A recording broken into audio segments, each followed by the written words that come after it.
అందరికీ నమస్కారం. నేను మీ Vivi. Welcome to our channel. ఆంధ్రప్రదేశ్లో ఎన్నికలు అనేవి ముగిశాయి. ప్రజెంట్ అందరి దృష్టి కౌంటింగ్ మీద పడింది. జూన్ 4వ తేదీన నిర్వహించబోయే కౌంటింగ్ కోసం ప్రజలైతే నిరీక్షిస్తున్నారు. రాజకీయ పార్టీలు మాత్రం వైసీపీ మరియు తెలుగుదేశం పార్టీలు మాది అధికారం అంటే మాది అధికారం అని ఈ యొక్క ప్రగల్భాలు, ధీమాలో, ఆ యొక్క అత్యుత్సాహం మీద ఉన్నారు. అయితే ఈ లెక్కలు తారుమారు కానున్నాయా అంటే అది వాస్తవమైనటువంటి విశ్లేషణ రాజకీయ నాయకుల్లో, పండితుల్లో, రాజకీయ వర్గాల్లో కనిపిస్తుంది. ఆ అంచనాలు తారుమారు ఏంటి, ఎట్లా అవుతాయి అనే విషయాన్ని ఈ వీడియో ద్వారా వివరిస్తాను. జూన్ 4వ తేదీ జరగబోయే కౌంటింగ్ కోసం రాష్ట్ర వ్యాప్తంగా ప్రజలు, శ్రేణులు, ఆయా పార్టీల నాయకులు, అభ్యర్థులు ఎదురు చూస్తున్నారు. ఇప్పటికే పోటీ చేసేటువంటి ప్రధాన పార్టీ అభ్యర్థులు గ్రామాల వారీగా లెక్కలు తెప్పించుకున్నారు. ఏ గ్రామంలో తమకు అనుకూలంగా ఓట్లు పడ్డాయి, ఏ గ్రామంలో వ్యతిరేకంగా పడ్డాయి, ఈ విషయాలన్నీ కూడా బూతుల వారీగా వాళ్ళు గ్యాదర్ చేసుకుంటున్నారు. ఓవైపు ఈ వైసీపీ అధినేత మరియు ముఖ్యమంత్రి వైఎస్ జగన్మోహన్ రెడ్డి తమ పార్టీకి మెజార్టీ సీట్లు వస్తాయని, 151 సీట్లకు పైగా గెలుస్తామని ధీమా ఈ ఐపాక్ టీం సమావేశంలో వ్యక్తం చేశాడు. అయితే అధినేత మాటలపై నమ్మకంతో జూన్ 9వ తేదీన జగన్ ప్రమాణ స్వీకారం కూడా చేస్తున్నారంటూ వైసీపీ నేతలు అయితే ప్రకటనలు అయితే చేస్తున్నారు.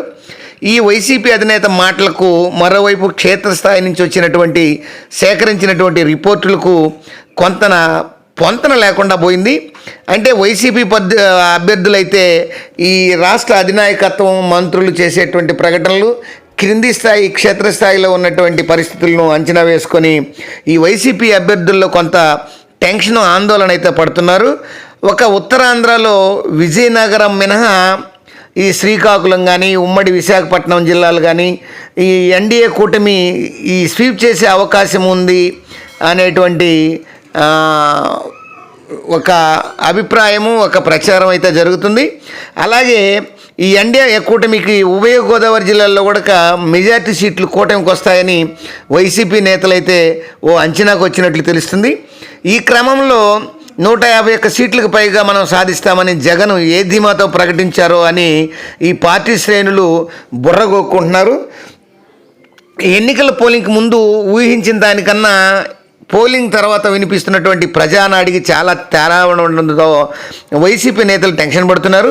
వాస్తవానికి పేద మధ్యతరగతి మహిళలు, వృద్ధులు ఓట్లు ఏకపక్షంగా తమకు పడతాయని వైసీపీ నాయకులైతే ఎలక్షన్కి ముందు ఆలోచించారు. అయితే పోలింగ్ సరళి, ఓటింగ్ తర్వాత క్షేత్రస్థాయిలో పరిస్థితులు తెలుసుకుంటుంటే మాత్రం మహిళల ఓట్లు మాత్రం ఏకపక్షంగా ఒకే పార్టీకి పడలేదనేటువంటిది అర్థమైంది. కూటమికి, వైసీపీకి సరిసంగంగా ఈ మహిళల ఓట్లు పడి చీలిపోయాయని ఈ వైసీపీ నాయకులు అంచనా వేస్తున్నారు. ఇక వృద్ధుల్లో ఎక్కువ శాతం ఓట్లు వైసీపీకి పడ్డట్టు కొంత వాళ్ళు అంచనాలు వేస్తున్నారు. ఇది పోతే యువత, ఉద్యోగస్తుల ఓట్లు అధికంగా ఈ వైసీపీకి వ్యతిరేకంగా ఈ ఎన్డీఏ కూటమికి అనుకూలంగా పడ్డాయనేది వారు సేకరించినటువంటి విషయంలో వాళ్ళకి స్పష్టత తేలిందని వైసీపీ వర్గాలు మరియు ఇతర రాజకీయ వర్గాలు కూడా చెప్తున్నాయి. దీంతో గెలుపు అవకాశాలు ఎన్డీఏ కూటమికి ఉన్నట్లు గ్రామాల్లో ప్రచారం బాగా అయితే జరుగుతుంది. దీనికి కారణం ఆత్మవిశ్వాసమే తమను దెబ్బతీసిందా అనేటువంటి చర్చ వైసీపీలో జరుగుతుంది. ఇప్పుడు ప్రజెంటు ఇది జరుగుతున్నది కూడా వాస్తవమేనని చెప్పేసి వైసీపీ నాయకులు, శ్రేణులు అయితే చెప్తున్నారు. కొన్ని చోట్ల పోల్ మేనేజ్మెంట్ కూడా సరిగా చేసుకోకపోవడం తమకు మైనస్గా మారిందని కొందరు వైసీపీ నేతలే బహిరంగంగా చెప్పడం అయితే వినపడుతుంది. గెలుస్తామని ధీమాతో కొన్ని చోట్ల స్థానిక నేతలు డబ్బులు కూడా అనుకున్న విధంగా పంచలేదని ఈ సొంత పార్టీలోనే డిస్కషన్స్, చర్చ, ఈ యొక్క ప్రచారం అనేది జరుగుతుంది. దీంతో తమకు గెలుపు అవకాశాలు లేకుండా పోయాయనే చర్చ కూడా వైసీపీ శ్రేణుల్లో జరుగుతుంది. అయితే ప్రజలు ఏ విధంగా ఆలోచించారు, వారి ఫైనల్ తీర్పు ఏ విధంగా ఉండబోతుందనేది మాత్రం నాయకుల్లో ఇదొక టెన్షన్గానే ఉంది. అంటే ఎన్నికలకు ముందు అనుకున్నటువంటి వాతావరణం ఎన్నికలు అయిపోయిన తర్వాత ఈ వాతావరణం కనపడలేదు.